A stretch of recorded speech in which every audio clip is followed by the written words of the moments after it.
There are some nightmares you don't grow out of. Some memories don't rot with time, they fester, like wounds you can't stop picking at. For me, it began when I was 6. It was my little brother Jacob's 4th birthday. Backyard was glowing in the warm haze of late afternoon. Mum had strung up paper lanterns in the trees like tiny suns swaying gently in the breeze. I remember Jacob's laughter, mine too.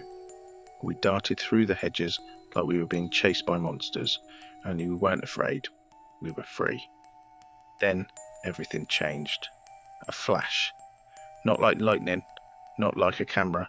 This light didn't come from somewhere, it was everywhere, all at once.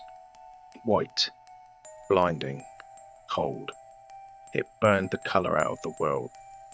I fell back, dazed. My ears rang, and when the whiteness faded, Jacob was gone. No scream, no struggle, just silence, absence. I remember calling for him, screaming. My voice got smaller the more I shouted, until it cracked. I remember Mum running out, Dad right behind her. I remember the panic in their voices, how fast everything moved and how nothing made sense. The police never found a single trace. No footprints, no signs of a break-in. It was like Jacob had been wiped out of existence. Except I remembered. I remembered the light, and I remembered what I saw just before it swallowed him. He turned to me, his face still his, but his eyes, black, like wet obsidian, bottomless, wrong. And then he was gone. My parents never recovered. Not really. They lived on autopilot after that. I got older, learned to smile when I was supposed to, learned to lie with my eyes, but inside, I never left that backyard. I dreamed about it for 20 years. Same dream, over and over. Jacob at the edge of the garden, just standing there, 4 years old. Same clothes he wore that day, same hollow eyes, and behind him, something else. Shapes, silhouettes, tall, thin, watching. I always woke up drenched in sweat. When I turned 26, both of my parents died in a car accident. Sudden and brutal. I barely cried. I think I'd run out of grief a long time ago. After the funeral, I went back to the house to sort their things.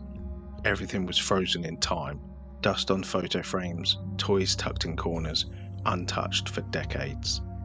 It was like the house had been holding its breath since Jacob vanished. Then I stepped into the backyard, and it hit me. That same cold, like fingers on my spine, like something old and unseen breathing just behind me. I didn't sleep that night. The wind picked up around midnight, hard, sudden gusts that shook the windows and moaned through the eaves. I was half asleep on the couch when the room lit up like someone had pulled the sun down into the garden. I staggered to the window. There it was, hovering silently above the lawn.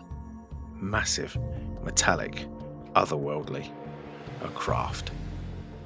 Smooth and silver, no markings, no sound, just presence.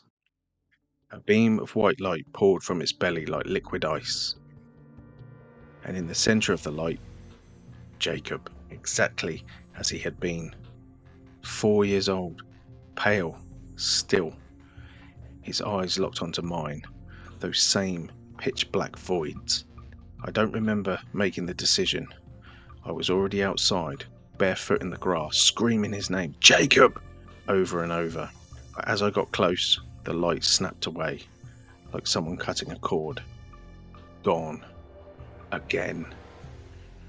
The police found nothing. Again. I never went back. Over the next 5 years, the dreams got worse. Jacob stopped standing at the edge of the garden. Now, he came inside. He stood at the foot of my bed, whispering in a voice that didn't belong to a child. Sometimes there were others with him, those tall beings, all limbs and smooth grey skin, faces like half-formed masks. They never moved, just stared. When my son Caleb was born, I thought things would change. I thought love would override fear, that holding him in my arms would sever the thread connecting me to whatever that was. But deep down, I was terrified. Terrified it would happen again. On the eve of Caleb's 4th birthday, I didn't sleep. I just sat in his room, watching him breathe, my body tense like wire. Around 3 a.m, I must have dozed off.